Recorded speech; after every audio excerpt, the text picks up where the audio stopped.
జై శ్రీమన్నారాయణ. ఇది మూడవ రోజు వినవలసినటువంటి కార్తీక పురాణము. నా మొదటి అధ్యాయము, రెండవ అధ్యాయము చూడనటువంటి వాళ్ళు ఇక కింద డిస్క్రిప్షన్లో ఇస్తున్నాను లింకు. తప్పనిసరిగా ఆ యొక్క అధ్యాయాన్ని చూడండి. కార్తీక స్నానం యొక్క విశిష్టత, అలాగే కుక్క రూపంలో ఉన్నటువంటి కర్కశి ఏ విధంగా మోక్షాన్ని పొందింది అనేటటువంటి విషయాన్ని కూడా తెలుసుకోండి. శివాయ గురవే నమః. మూడవ అధ్యాయము, మూడవ రోజు పారాయణము చేయవలసింది లేదా శ్రవణము చేయవలసినటువంటి కార్తీక పురాణము. వశిష్ఠుడు జనక మహారాజుతో ఈ విధంగా చెప్పడం ప్రారంభించాడు.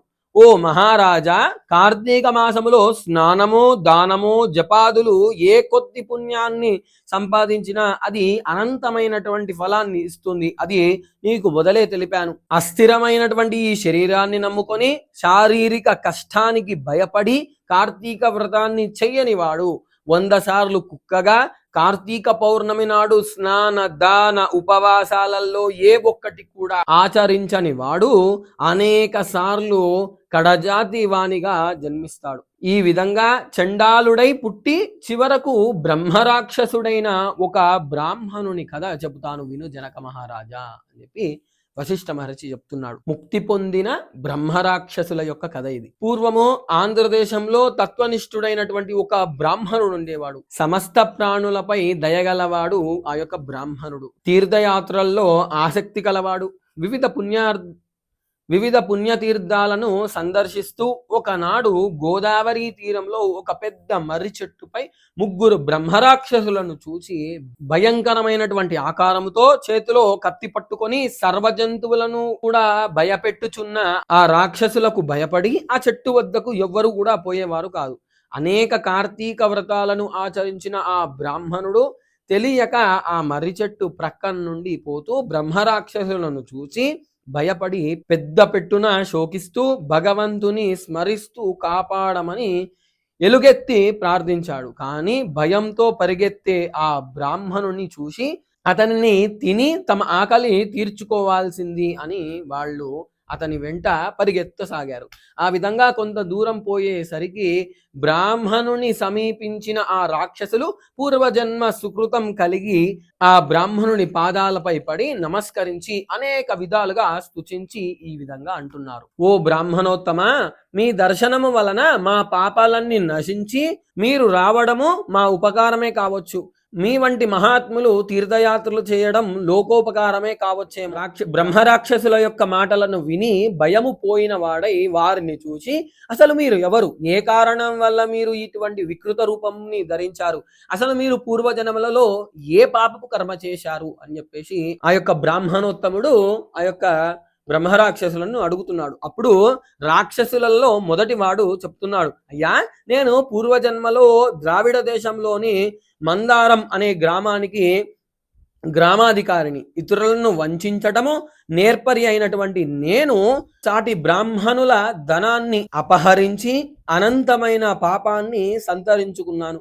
ఈ విధంగా పాపకర్మలను ఆచరించిన కారణంగా నా కుటుంబంలోని 7 తరాలు యమబాధలను అనుభవించి ఆ దోషముల వలన నాకు బ్రహ్మరాక్షస జన్మని ధరించాల్సి వచ్చింది. నీవు నాకు రాక్షస జన్మ నుండి ముక్తి కలిగే మార్గాన్ని ఉపదేశించండి స్వామి అని చెప్పి ఆ రాక్షసులలో మొదటి వాడు చెప్తున్నాడు. ఇక రెండోవాడు చెప్తున్నాడు, అయ్యా బ్రాహ్మణోత్తమ, నేను ఆంధ్రదేశంలో నివసిస్తాను. నేను ఎల్లప్పుడూ తల్లిదండ్రులను దూషిస్తూ షడ్రసోపేతమైనటువంటి భోజనాలు చేస్తూ సుఖిస్తూ ఉండేవాడిని. కానీ నా తల్లిదండ్రులకు మాత్రము ప్రతిరోజు కూడా సద్దన్నము పెట్టి బాధిస్తూ ఉండేవాడిని. బంధువులకు కానీ బ్రాహ్మణులకు కానీ బీద సాధువులకు కానీ పట్టెడన్నం కూడా పెట్టని నేను అనేక విధాలుగా ధనములను ఆర్జించి గొప్ప ధనవంతుడైనప్పటికీ తల్లిదండ్రులను ఎల్లప్పుడూ దూషిస్తూ ఉండేవాణ్ణి. ఆ కారణం వలననే నేను చనిపోయిన తర్వాత యమలోకమున 8 యుగాల పాటు కూడా యమబాధలు అనుభవించి చివరకు ఈ రాక్షస జన్మ పొందాను. పుణ్యమూర్తి అయినటువంటి నీవు నా పాపాలని తొలగించి నాకు ముక్తి కలిగించు స్వామి అని చెప్పి ఆ రెండోవాడు నమస్కారం చేశాడు. మూడవ వాడు నమస్కరించి ఆ బ్రాహ్మణుడికి ఈ విధంగా చెప్తున్నాడు, ఓ బ్రాహ్మణోత్తమ, పూర్వజన్మలలో నేను ఆంధ్రదేశంలో బ్రాహ్మణుడై పుట్టి ఉన్నాను. నేను ఒక విష్ణు ఆలయమునందు అర్చకునిగా ఉండేవాణ్ణి.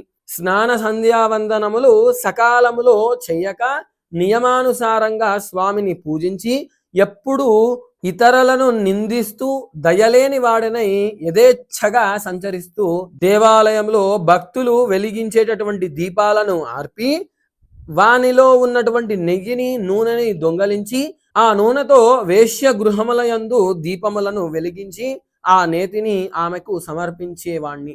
భగవంతుణ్ణి పూజించటం మాని ఎల్లప్పుడూ ఆ వేశ్యలతో సంభోగించేవాణ్ణి. ఆ దోషం వలన నరకమునందు అనేక బాధలు అనుభవించి భూమిపైకి నేను ఇలా ఈ రకంగా బ్రహ్మరాక్షసుణ్ణి జన్మించి ఉన్నాను. ఆ దోషం వల్ల నరకమునందు అనేక బాధలు అనుభవించి భూమిపై అనేక జన్మలు ఎత్తి చివరకు ఈ యొక్క బ్రహ్మరాక్షస జన్మను పొంది ఈ చెట్టుపై చేరాను. నీ దర్శన భాగ్యం వల్ల పూర్వజన్మ స్మృతి కలిగింది. మమ్మల్ని ఈ బాధ నుండి విముక్తి చేయండి స్వామి అని ఆ బ్రాహ్మణుడికి అనేక విధాలుగా నమస్కారం చేశారు. ఆ ముగ్గురు బ్రహ్మరాక్షసులు చెప్పినటువంటి మాటల్ని విన్నటువంటి ఆ యొక్క బ్రాహ్మణుడు, మీరెవరు ఇక భయపడాల్సిన అవసరం లేదు, నేను కార్తీక స్నానార్థము నదికి వెళ్తున్నాను, నాతో పాటు మీరు రండి అని చెప్పేసి వాళ్ళ ముగ్గురిని కూడా తీసుకొని వెళ్ళి ఆ యొక్క బ్రహ్మరాక్షసులతో సంకల్పం చెప్పించి స్నానాన్ని చేయించాడు. అమోకానాం బ్రహ్మరాక్షస్వ నివారణార్థం అస్యాం కావేరియాం కార్తీక స్నానమహం కరిష్యే అని సంకల్పము చెప్పించి యథావిధిగా స్నానము చేసి ఆ ఫలాన్ని ఆ రాక్షసులకు దారపోశాడు ఆ యొక్క బ్రాహ్మణుడు.